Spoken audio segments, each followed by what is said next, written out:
Okay, here's my opinion for the Lord of the Rings, The Two Towers. This is the best movie in the trilogy. End of video. Good night, folks.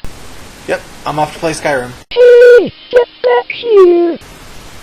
What do you want? Get back here and do a real video. Do I have to?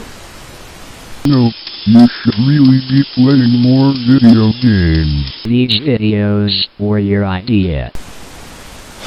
Fine. But before I get to the plot and essence, I'd like to take tally from the first movie.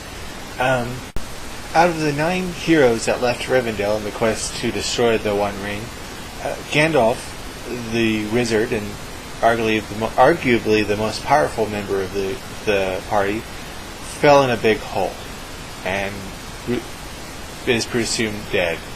He ran into a giant demon. It went south. Boromir, the only normal human in the entire movie, ended up as a pincushion and as a failed attempt to save Merry and Pippin from being captured. Finally, Frodo and Sam broke off from the group and started their own quest toward Mordor alone. Why would they do that? It's shown that the evil of the ring was kind of affecting the other members of the group. So how many antagonists did they defeat? None. So let me get this straight. 2 heroes needed and none of the bad guys do? Wow, good guys suck. Well, the first movie wasn't really meant to be all that decisive in the story overall. It was mainly just to introduce you to this rather massive world and everything in it. This is the part of the story that it starts to get kind of strange. There are multiple storylines and multiple main characters. In the book, each one could be argued as the main character, but in the movie, they kind of downplay some of the other characters to make some of them more heroic. But each storyline could be argued to be the main storyline. Okay, main storyline number 1 is Frodo and Sam on their quest to Mordor to destroy the ring, which is the overall point of the story anyway.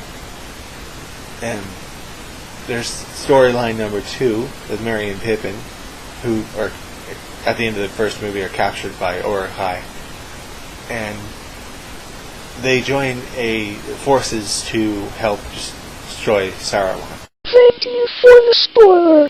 It's what I do.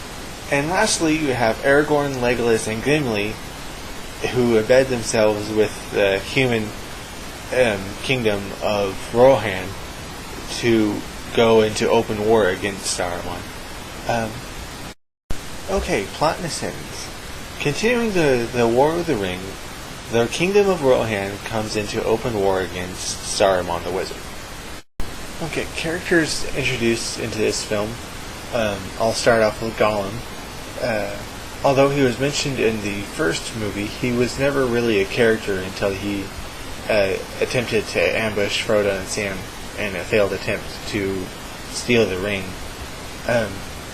Gollum was a hobbit-like creature before he found the ring 500 years ago.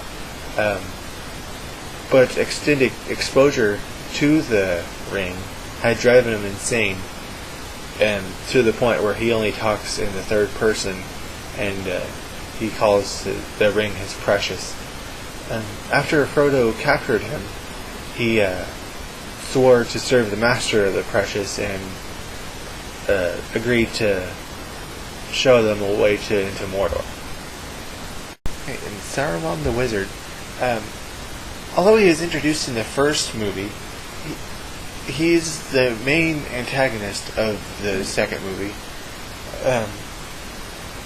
During the time between the movies, doesn't make sense because it was right after each other, but anyway, he had built up a massive army of wildmen and goblins, but the true might of his forces were the Uruk-hai, which are a hybrid race between goblins and men, and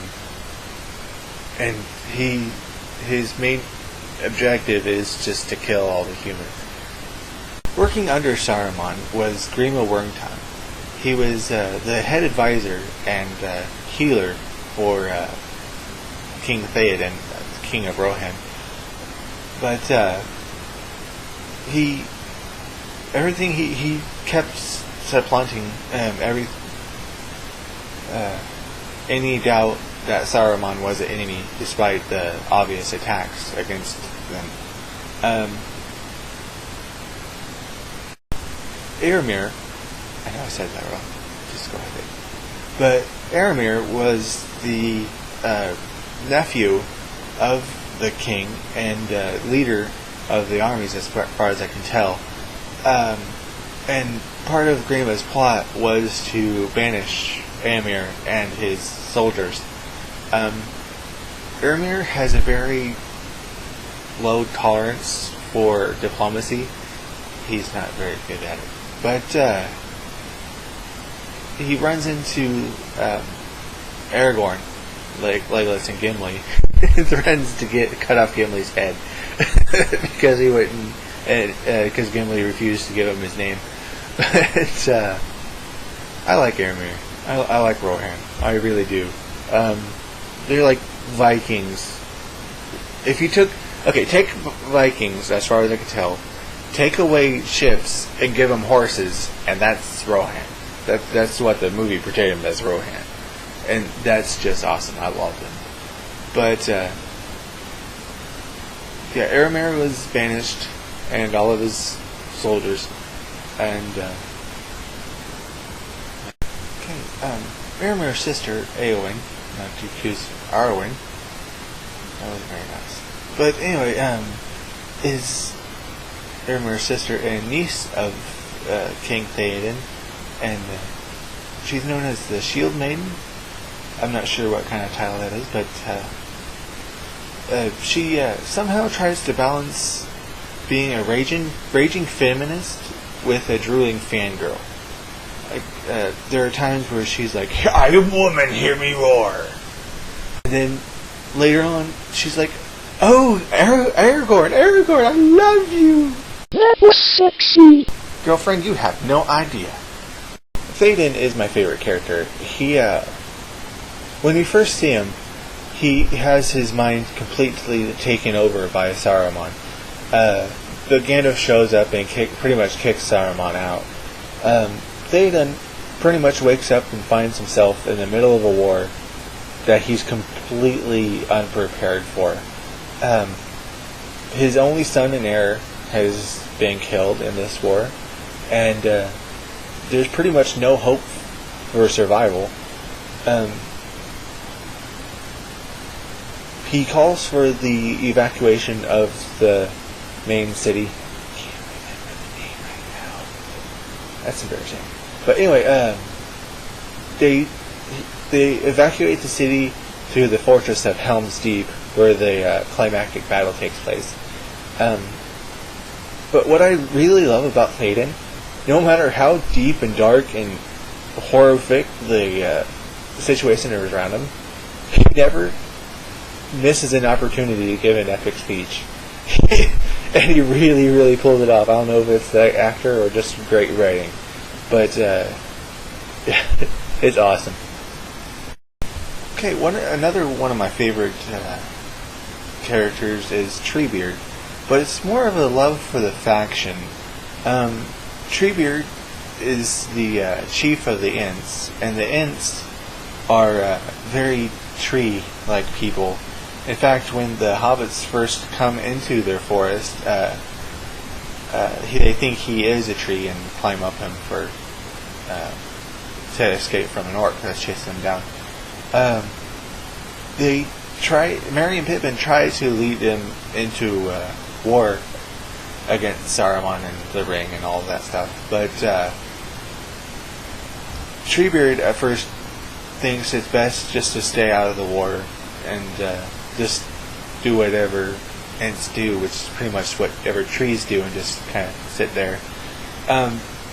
He's at first he's very slow and methodical and boring until Pippin leads him across the devastation caused by Saruman, who is burning his forest, the burning Fangorn forest in the war efforts, and the trees go to war. That is the greatest scene I've ever seen. Just the slow, methodical character. Just, okay, we're going to kill you now, and all the trees are going to kill you too. It's just awesome. I love it. One thing I've learned about watching The Lord of the Rings is you never, ever, ever piss off a tree. If you piss off a tree, you are fucked. Okay, the last character is Eremar. He's Boromir's brother. That wasn't awkward at all, was it? It is a bit awkward because he found out that Boromir died before Frodo and Sam found out, and that's who he ran into. And they had a bit of a awkward moment there. But Boromir is a ranger of Gondor, and he doesn't really do much. He happened across Frodo and Sam while they're on their way to Mordor, and they show a bit of a flashback to try to make Boromir into more of a more heroic person, but it just makes their father look like a massive dick. But he doesn't really do much in this movie. He's more like to show, oh yeah, there's this other kingdom that's really supposed to be the main good guys, but we're really not talking about them yet. And yeah, they just kind of, okay, Boromir of Gondor, yay, moving on. Whatever. I'm sure he's a lot better in the book.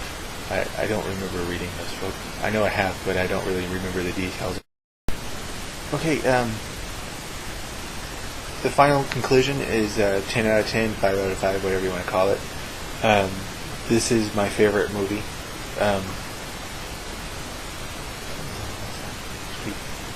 But yeah, this is a perfect movie. The first movie, it just kind of stops. You introduce everything and stop. But this one, it has a conclusion, and it leads to the next one very well. That's it. My favorite movie.